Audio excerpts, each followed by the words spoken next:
Hello students. तो हमने next equation, relation between cell potential and equilibrium constant, relation between cell potential and Gibbs free energy, ये सब हमने देख लिया। अब जो चैप्टर है वो थोड़ा चेंज हो जाएगा, बराबर। अभी तक हमने सेल पोटेंशियल के बारे में पढ़ा, अब हम कंडक्टिविटी के बारे में पढ़ेंगे, ठीक है। तो पहले ये 4 टर्म है वो हमें समझने हैं, ये 4 टर्म्स हमें समझना पड़ेगा, बाद में हम आगे देखेंगे। देखो, फर्स्ट है resistance, denoted by R. Resistivity, या तो उसे बोल सकते हैं specific resistance. Conductance, specific conductance, या तो कंडक्टिविटी। ये 4 टर्म्स है, वो अगर हम समझे तो आगे की थ्योरी समझने में आसानी होगी। तो फर्स्ट हम ले लेंगे रेजिस्टेंस। आपने फिजिक्स में चैप्टर नंबर 3 में ये पढ़ा ही होगा, रेजिस्टेंस क्या होता है। वहाँ पे जो रेजिस्टेंस कंडक्टिविटी की बात की थी वो सॉलिड मटेरियल के बारे में बात की थी, मतलब सॉलिड कंडक्टर के बारे में बात की। यहाँ पे जो हम पढ़ने वाले हैं वो एक्चुअली सॉल्यूशन के बारे में पढ़ने वाले हैं। तो डिफरेंस इतना ही है फिजिक्स में और केमिस्ट्री में। वहाँ पे मेटल की कंडक्टिविटी, मेटल का रेजिस्टेंस था, यहाँ पे सॉल्यूशन की कंडक्टिविटी, सॉल्यूशन का रेजिस्टेंस पढ़ेंगे, ठीक है। चलो, रेजिस्टेंस क्या होता है, डेफिनेशन क्या होती है। तो रेजिस्टेंस यानी इंटरफेरेंस, एक टाइप का इंटरफेरेंस के जो इलेक्ट्रॉन को पासेज को रोकेगा, है कि नहीं, करंट के पासेज को क्या करेगा, स्टॉप करेगा, उसी को बोलेंगे resistance. It is defined as the interference provided by conductor. Interference provided by conductors in passage of current. तो करंट के पास होने में जो इंटरफेरेंस लगेगा वही होता है resistance. It is defined as the interference provided by conductor in the passage of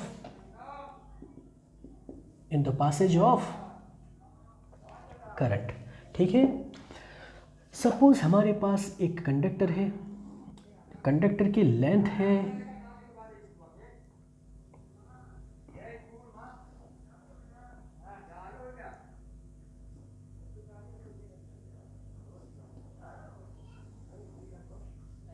ये 3D कंडक्टर है, 3 डायमेंशन, तो लेंथ भी होगा, एरिया ऑफ क्रॉस सेक्शन भी होगा, ठीक है।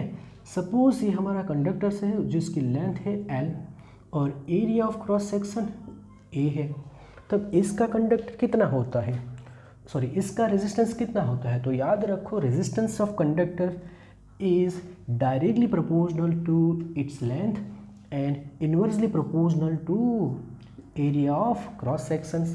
तो हम साथ में लिखे तो क्या लिखेंगे, L/A होगा कि नहीं। ए के डायरेक्ट प्रोपोर्शनल में है और L के डायरेक्ट प्रोपोर्शनल में है और ए के इनवर्स प्रोपोर्शनल में है। प्रोपोर्शनलिटी कांस्टेंट निकालेंगे तो यहाँ पे रो लिखेंगे। तो ये हमारा फॉर्मूला हो गया रेजिस्टेंस का। यहाँ पे ये रो क्या है, एक्चुअली रो है तो कांस्टेंट, लेकिन वो है एक्चुअली रेजिस्टिविटी, बराबर। वो एक्चुअली रेजिस्टिविटी, या तो जिसे ही हम स्पेसिफिक रेजिस्टेंस बोलने वाले हैं या बोलेंगे, वो है, बराबर। तो मटेरियल की रेजिस्टिविटी ही रो है। चलो, अब इसका यूनिट के बारे में बात करेंगे। यूनिट क्या होगा, यूनिट ऑफ रेजिस्टेंस यानी यूनिट ऑफ आर क्या होगा, तो वो होता है ओम, बराबर, जिसे हम ये सिंबल से भी इंडिकेट करते हैं। तो यूनिट्स ऑफ रेजिस्टेंस क्या हो गया, आर। अब ये जो रेजिस्टेंस है वो किस पे डिपेंडेबल है, कौन कौन सी फैक्टर पे डिपेंडेबल है। तो लिखेंगे कि resistance of substance, resistance of substance depends on, तो 3 फैक्टर है जिस पे डिपेंडेबल है। एक तो nature of material, nature of material का पर भी डिपेंड है, क्योंकि समझ सकते हैं मेटल में बहुत सारे मेटल होते हैं, आयरन होती है, गोल्ड होता है, सिल्वर होता है, कॉपर, तो हर एक का रेजिस्टेंस अलग होता है। फिर टेम्परेचर पे डिपेंडेबल है, टेम्परेचर पे डिपेंडेबल है। और थर्ड है डायमेंशन ऑफ कंडक्टर, तो डायमेंशन इस पे भी डिपेंडेबल है। अगर लेंथ इंक्रीज करती तो डायरेक्ट प्रोपोर्शनल में है, इसका मतलब रेजिस्टेंस इंक्रीज हो जाएगा। अगर area of cross section increase कर दिया तो इन्वर्स प्रोपोर्शनल में, इसका मतलब रेजिस्टेंस कम हो जाएगा। तो क्लियर सबको, रेजिस्टेंस क्या है? एक टाइप का इंटरफेरेंस है, किसको लगेगा? वो करंट के पास होने को रोकेगा, तो इलेक्ट्रॉन को पास होने में उसको इंटरफेरेंस प्रोवाइड करेगा, वही होता है, वही क्वांटिटी को बोलेंगे रेजिस्टेंस। चलो नेक्स्ट क्या है? नेक्स्ट टर्म्स कौन सी है? रेजिस्टिविटी। ओके, स्पेसिफिक रेजिस्टेंस भी बोल सकते हैं या रेजिस्टिविटी भी बोल सकते हैं। अब है ये कैसे, ये क्या होगा? तो देखो ये फॉर्मूला हमारे पास है, इससे हम रो का फॉर्मूला बनाएंगे। रो का फॉर्मूला बनाने के लिए कि ए ऊपर जाएगा, एल नीचे आएगा, तो R into A by L. अब देखो ये फॉर्मूला में if L is equal 1 metre square, मतलब यूनिट लेंथ हो 1 मीटर यानी unit length, and A is equal to 1 metre square यानी unit area of cross section ले ले, तब क्या होगा? देन अगर ये 1 है, ये 1 है, तब जाके सोचो रो इज इक्वल टू क्या हो जाएगा? आर हो जाएगा, है कि नहीं?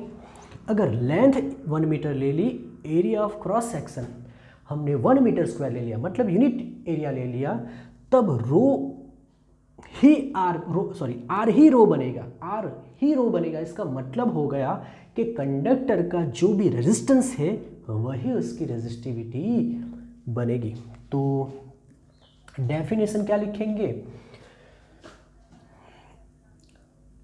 इट इज, या तो resistivity is the resistance,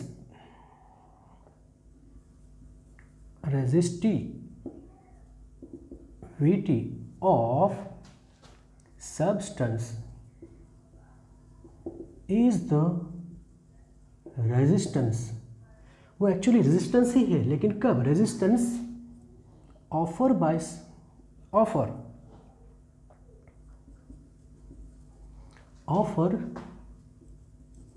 bye substance when its length is 1 meter and area of cross section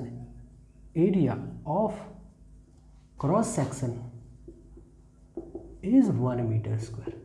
तो ये समझो सब्सटेंस का रेजिस्टेंस ही है, सब्सटेंस का रेजिस्टेंस ही है, लेकिन कब? जब इसकी लेंथ 1 मीटर होगी और एरिया ऑफ क्रॉस सेक्शन भी 1 मीटर स्क्वायर होगा। तो resistivity of substance is the resistance offered by substance when its length is 1 metre and area of cross section is 1 metre square.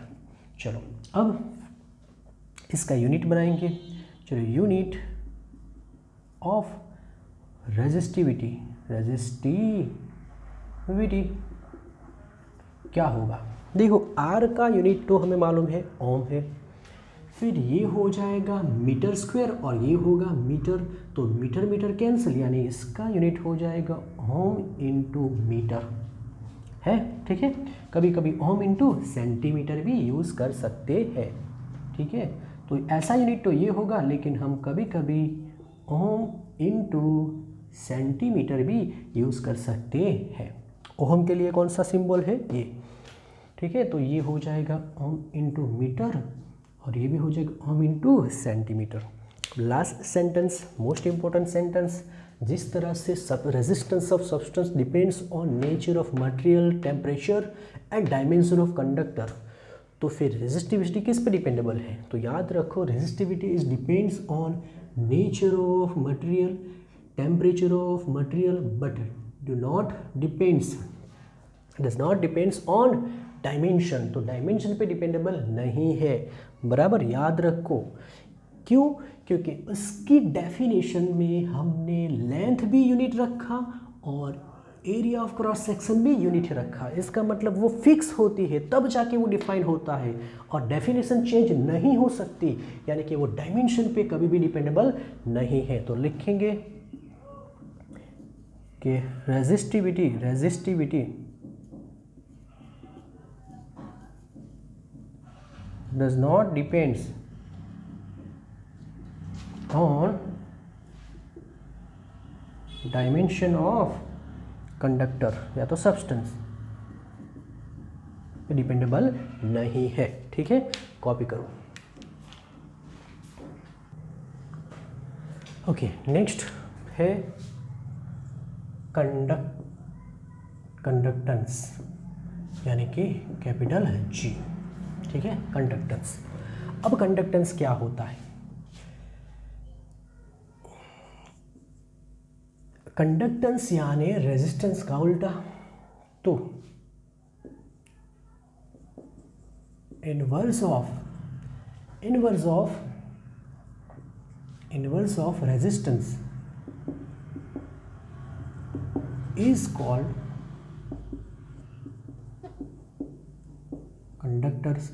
Conductance. ठीक है, simple. Inverse of resistance is called conductance. इसका मतलब G is equal to 1/R हो जाएगा।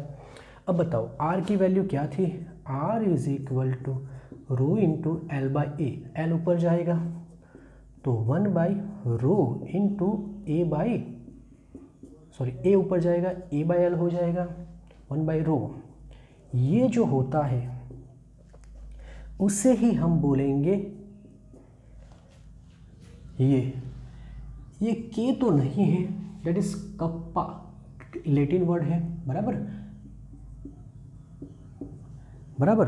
लेकिन हम हाल में उसको K ही रखेंगे। ठीक है, तो K इंटू A/L हो जाएगा। ठीक है, इसका यूनिट क्या हो जाएगा? यूनिट ऑफ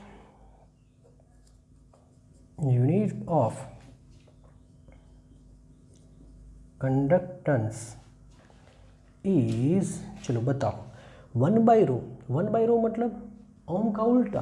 ओम का उल्टा मतलब क्या हो जाएगा? ओम इनवर्स, या तो फिर उसको ही बोलेंगे MHO, मोह।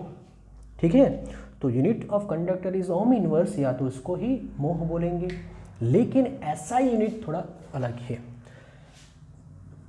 SI unit of conductance is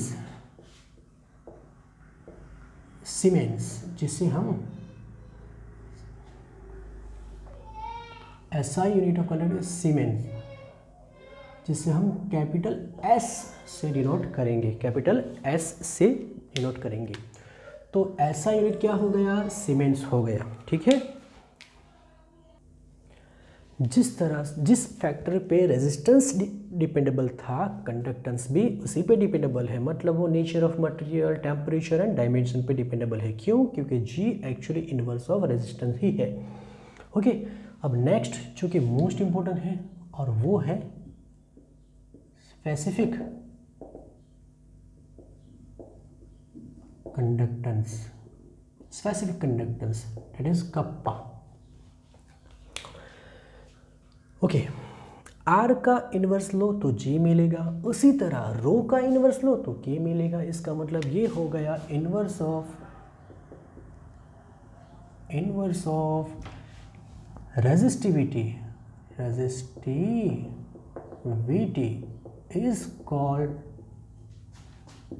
is called specific conductance. ठीक है, तो कप्पा इज इक्वल टू 1/रो हो जाएगा। अब रो का फॉर्मूला क्या था? याद करो, रो का फॉर्मूला क्या था? रो का फॉर्मूला था rho is equal to R into A/, था कि नहीं? तो यहाँ पे R होगा, R into A by L, L ऊपर जाएगा तो 1/r इंटू एल बाई ए हो जाएगा।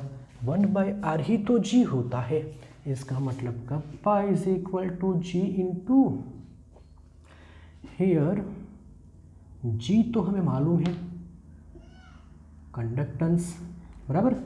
g क्या है? कंडक्टेंस। l बाई ए क्या है? ये सबसे मोस्ट इंपॉर्टेंट, ये होता है सेल कांस्टेंट, बराबर, ये होता है सेल कांस्टेंट। तो इसका मतलब ये हो गया कि स्पेसिफिक कंडक्टेंस यानी कि K is equal to multiplication of conductance into cell constant, है कि नहीं? तो ये फॉर्मूला यूज़ करके हम K की वैल्यू देखेंगे। अब उसके यूनिट के बारे में थोड़ा डिस्कशन कर ले। यहाँ पे स्पेस है तो यहाँ पे लिख लेता हूँ, थोड़ा आप एडजस्ट कर लेना, ठीक है। इसके नीचे ही आएगा ये।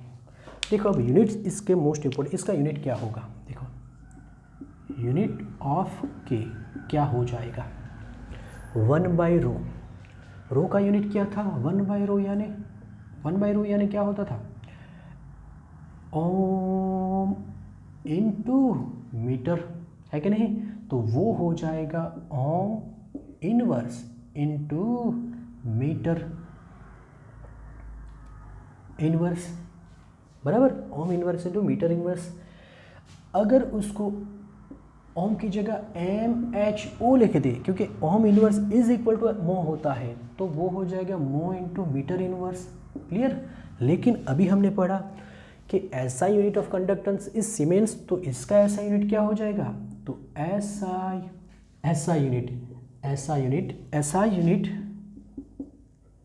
Of K is siemens into metre inverse हो जाएगा।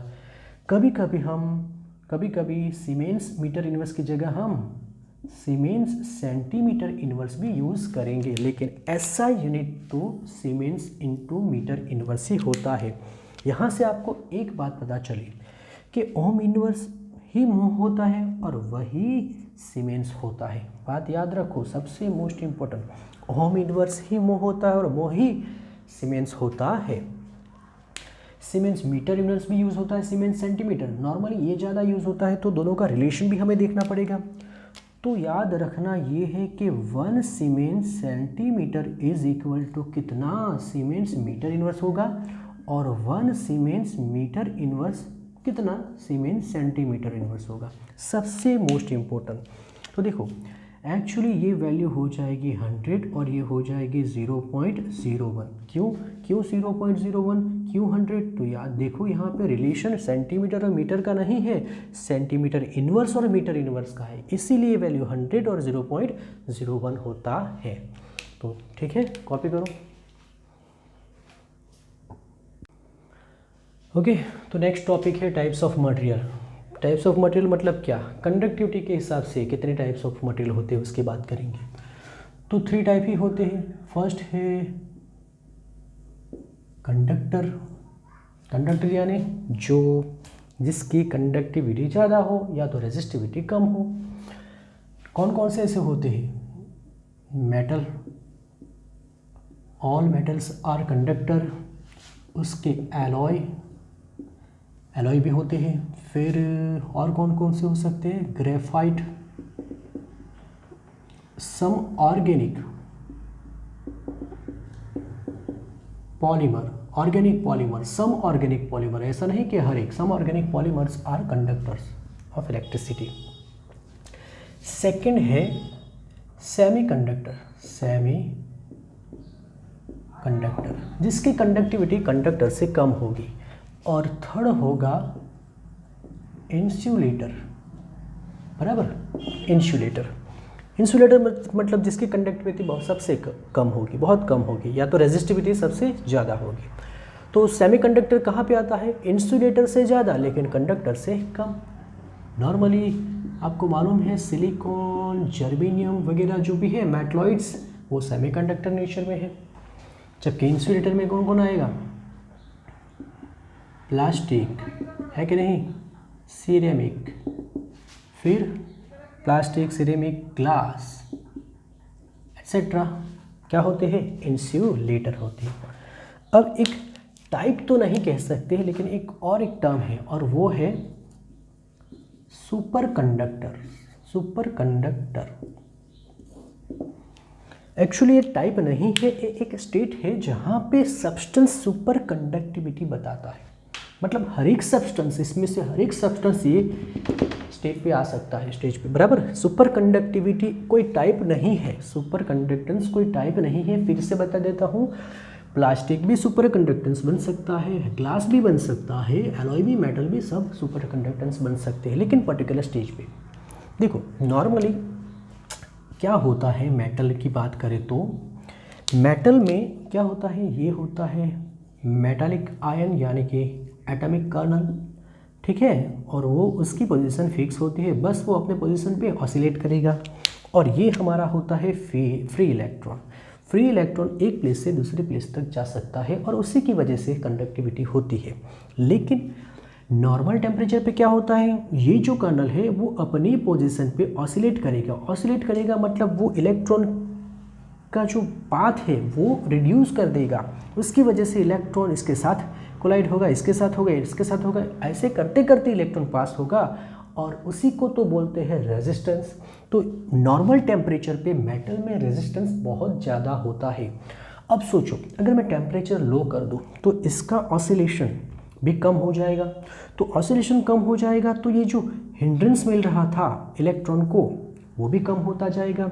एक टाइम ऐसा आएगा, एक टेम्परेचर ऐसा आएगा जब इसकी ऑसिलेटिंग एनर्जी, बराबर, काइनेटिक एनर्जी तो नहीं होगी लेकिन ऑसिलेटिंग एनर्जी इसकी कम हो जाएगी, ज़ीरो हो जाएगी, तब उसको पाथ फ्री मिलेगा और तब इलेक्ट्रॉन ईजिली बिना कोई रेजिस्टेंस एक प्लेस से दूसरे प्लेस जा सकेगा।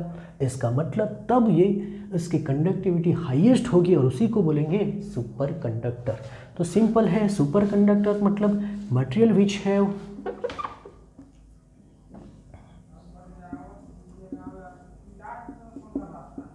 which have zero resistivity या तो बोल सकते हैं इनफाइनाइट कंडक्टिविटी, है कि नहीं। जिसकी रेजिस्टिविटी ज़ीरो होगी उसकी कंडक्टिविटी इनफाइनाइट होगी, तो उसी को बोलेंगे आर कॉल्ड सुपर कंडक्टर, ठीक है। नॉर्मली जो मेटल होते हैं, मेटल वो सुपर कंडक्टर कब बनते हैं, तो टेम्परेचर 0 to 15 केल्विन तक कम किया जाए तब बनेंगे। और सबको मालूम है इतना टेम्परेचर अचीव करना इतना इजीली पॉसिबल नहीं है, इसीलिए हम सुपर कंडक्टर को नॉर्मल डेज या नॉर्मल लाइफ में यूज़ नहीं करते। लेकिन some mix oxide, some ceramic and mixed oxide, वो सुपर कंडक्टर बनते हैं 150 केल्विन टेम्परेचर पे, जो काफ़ी हाई है। इसका मतलब ये थोड़ा बहुत यूजेबल है, लेकिन अभी भी इतना टेम्परेचर हाई नहीं है कि नॉर्मल हम लाइफ में यूज़ कर सके, लेकिन सुपर कंडक्टर्स होते हैं, ठीक है। चलो नेक्स्ट टॉपिक है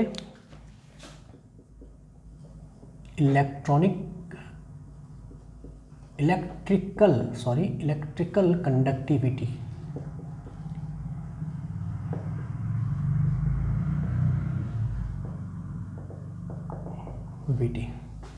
क्या होती है इलेक्ट्रिकल कंडक्टिविटी, उसी को मेटालिक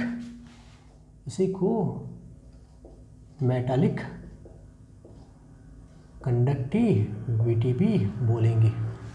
तो नॉर्मली समझो मेटल की कंडक्टिविटी किसकी वजह से होती है, सबको मालूम है मेटल की कंडक्टिविटी किसकी वजह से होती है। तो मेटल की कंडक्टिविटी फ्री इलेक्ट्रॉन्स की वजह से होती है और इलेक्ट्रॉन की वजह से होती है, इसीलिए तो उसको क्या बोलेंगे, इलेक्ट्रिकल कंडक्टेंस। तो लिखेंगे the conductivity of conductivity of metal is due to presence of free electron. Therefore, it is called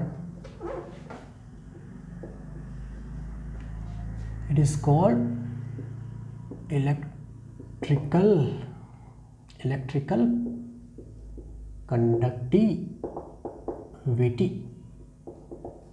ठीक है, तो इलेक्ट्रिकल कंडक्टिविटी वर्ड क्यों यूज़ किया वो पता चल गया, क्योंकि यहाँ पे कंडक्टिविटी फ्री इलेक्ट्रॉन की वजह से होती है। ठीक है, अब ये जो इलेक्ट्रिकल कंडक्टिविटी होती है वो कौन कौन सी बराबर कहाँ किस किस पे डिपेंडेबल है, तो लिखेंगे तो electrical conductivity of metal depends on चलो फर्स्ट तो नेचर ऑफ मैटर पे भी डिपेंड करेगा, मेटल कैसा है उस पर भी डिपेंड करेगा। तो नेचर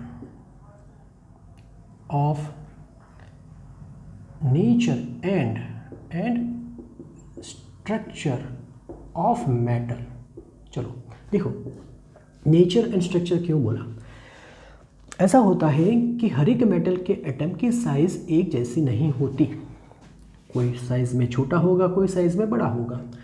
और हमने पढ़ा था कि साइज में जो छोटा है उस पे न्यूक्लियस का अट्रैक्शन बहुत ज़्यादा होता है और वो इजीली इलेक्ट्रॉन रिमूव नहीं कर सकता, मतलब इलेक्ट्रॉन यहाँ से फ्री इजीली नहीं बन सकते। लेकिन जो साइज में बड़ा होता है उस पर न्यूक्लियस का इफेक्टिव न्यूक्लियर चार्ज कम होता है तो वो इजीली फ्री बन सकते हैं। इसका मतलब ये हो गया स्ट्रक्चर भी फैक्टर है जो कि इफेक्ट करेगा। नेचर तो इफेक्ट करेगा ही लेकिन स्ट्रक्चर भी इफेक्ट करेगा। नेक्स्ट है number of valence electron, number of valence electron पर एटम। सोडियम का वैलेंस इलेक्ट्रॉन कितना होता है, एक होता है। मैग्नीशियम का कितना होता है, 2 होता है। एल्यूमिनियम का कितना होता है, 3 होता है। तो वैलेंस इलेक्ट्रॉन अगर ज़्यादा तो फ्री इलेक्ट्रॉन ज़्यादा, क्योंकि जो मैंने वर्ड यूज़ किया फ्री इलेक्ट्रॉन वही होते हैं वैलेंस इलेक्ट्रॉन, तो वो भी डिपेंडेबल है क्योंकि वैलेंस इलेक्ट्रॉन ज़्यादा तो कंडक्टिविटी ज़्यादा होगी। और थर्ड होगा टेम्परेचर, बराबर टेम्परेचर। और ये सबसे मोस्ट इम्पोर्टेंट है। जैसे जैसे टेम्परेचर बढ़ेगा हमने देखा कि वो एटॉमिक कर्नल का ऑसिलेटिंग बढ़ेगा और उसी से वो इलेक्ट्रॉन इजीली पास नहीं हो सकेगा, इसका मतलब रेजिस्टेंस बढ़ेगा। तो लिखेंगे it decrease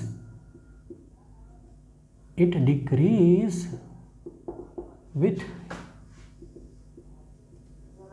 increase of temperature. तो याद रखो मेटल की कंडक्टिविटी डिक्रीज होगी जब टेम्परेचर इंक्रीज होगा। ओके, नेक्स्ट है आयनिक कंडक्टिविटी। आयनिक कंडक्टिविटी ये हमें पढ़ना है, पूरे चैप्टर में हम इसके बारे में पढ़ेंगे। अब उसके आगे ये तो आपने फिजिक्स में पढ़ा होगा क्योंकि मैंने बात की है कि फिजिक्स में मेटल की कंडक्टिविटी की बात होगी और ये चैप्टर में केमिस्ट्री में आयंस की यानी कि सॉल्यूशन की कंडक्टिविटी की बात होगी। ठीक है, तो ये हम देखेंगे। अब बात करेंगे आयनिक कंडक्टिविटी की। देखो मेटल की conductivity is due to free electron, तो आयंस की कंडक्टिविटी कैसे होती है। प्योर वाटर क्या होता है, प्योर वाटर की कंडक्टिविटी बहुत कम होती है। लेकिन अगर प्योर वाटर में हम थोड़ा NaCl यानी कि रॉक सॉल्ट डाल दें तो उसकी कंडक्टिविटी क्या हो जाएगी, इंक्रीज हो जाएगी। क्यों, क्योंकि जो सॉल्ट है वो आयोनाइज्ड हुआ और क्या बना, फ्री आयंस बने, और फ्री आयंस की वजह से उसकी कंडक्टिविटी होती है। तो इसका मतलब ये लिख सकते हैं electrolyte, conductivity of electrolyte, conductivity Vt of electrolyte is due to free ions, वो चाहे पॉजिटिव हो या नेगेटिव, क्योंकि इलेक्ट्रिसिटी को कंडक्ट करने के लिए चार्ज कैरियर चाहिए, वो इलेक्ट्रॉन हो सकता है, वो आयंस हो सकता है, it's free ions, and therefore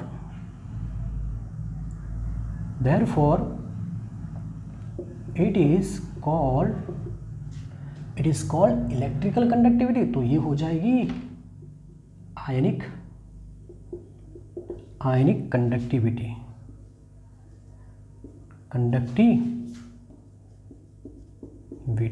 ठीक है। जिस तरह से इलेक्ट्रिकल कंडक्टिविटी इतने फैक्टर पे डिपेंडेबल थी, उसी तरह से आयनिक कंडक्टिविटी भी किसी पे डिपेंडेबल होगी। तो लिखेंगे आयनिक conductivity depends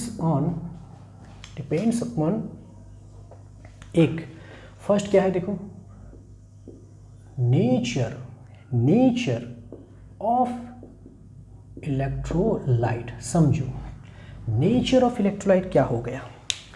nature of electrolyte मतलब क्या, देखो इलेक्ट्रोलाइट मतलब विच कंडक्ट इलेक्ट्रिसिटी, जिसका सॉल्यूशन इलेक्ट्रिसिटी कंडक्ट करेगा। लेकिन इलेक्ट्रोलाइट भी टू टाइप्स के होते हैं, strong electrolyte and weak electrolyte. तो स्ट्रॉन्ग इलेक्ट्रोलाइट मतलब नंबर ऑफ आयंस ज़्यादा, तो नंबर ऑफ आयंस ज़्यादा तो इलेक्ट्रिक कंडक्टिविटी ज़्यादा होगी। लेकिन वीक इलेक्ट्रोलाइट क्या होता है, जिसका डिसोसिएशन 10%, 5% होता है, इसका मतलब नंबर ऑफ आयंस कम होंगे। तो नेचर पे भी तो डिपेंडेबल करेगा, है कि नहीं। चलो नेक्स्ट होगा size of ions and their solvation. देखो ये क्या है, साइज ऑफ आयन। सोडियम जो होता है Na+ वो साइज में ज़्यादा होता है, जबकि H+ छोटा होता है। तो साइज में अगर ज़्यादा होगा, चार्ज तो दोनों का सेम ही है, देखो +1+ मतलब चार्ज कैरियर तो दोनों सेम ही है, लेकिन साइज में ज़्यादा मतलब उस पर रेजिस्टेंस ज़्यादा लगेगा। लेकिन साइज में कम है तो वो इजीली पास हो जाएगा कम रेजिस्टेंस से, तो इसकी कंडक्टिविटी ज़्यादा होगी, इसकी कम होगी। तो साइज पे भी डिपेंडेबल करेगा। और सॉल्वेशन मतलब वाटर मॉलिक्यूल्स के साथ अटैच होने की उसकी कैपेसिटी। तो ज़्यादा वाटर मॉलिक्यूल्स अटैच हुए तो साइज और बड़ी हो जाएगी, बराबर ना, तो रेजिस्टेंस और बढ़ेगा। तो इसीलिए सॉल्वेशन पे भी डिपेंडेबल है। चलो नेक्स्ट कौन सी फैक्टर है, नेक्स्ट है nature of solvent and it's viscosity. देखो सॉल्वेंट पे भी डिपेंडेबल है, क्योंकि हमने पढ़ा था कि पोलर सब्सटेंस पोलर सॉल्वेंट में ही डिजोल्व होते हैं, है कि नहीं, लाइक ऐसा कुछ वर्ड था। तो सॉल्वेंट कैसा लिया वो भी, और विस्कोसिटी भी डिपेंडेबल है।